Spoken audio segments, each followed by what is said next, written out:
Hi, welcome back to Stuff About Tutorials. Today we're talking about how to clear history on Reddit. Maybe you want to remove any trace of your browsing history, especially if you have viewed or interacted with sensitive or personal content. So today I'm going to show you how to clear history on Reddit. Check video description and I will try to leave the written instructions. So let's start. First, open the Reddit application and log into your account. Once you are logged in, you will be taken to the home page. In this page, tap on your profile icon located at the top right corner of the screen.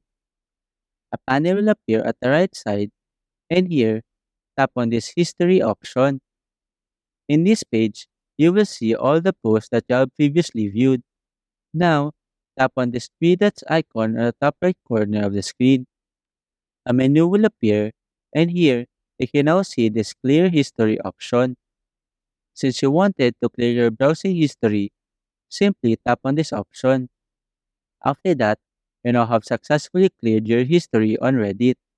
You will see that the history page will be emptied right away, keeping your Reddit experience secure and private. There you go. If you wanted to know how to clear history on Reddit, that is the easiest way I know how. If you know another way to clear history on Reddit, leave a comment below. Also, be sure to subscribe for more videos.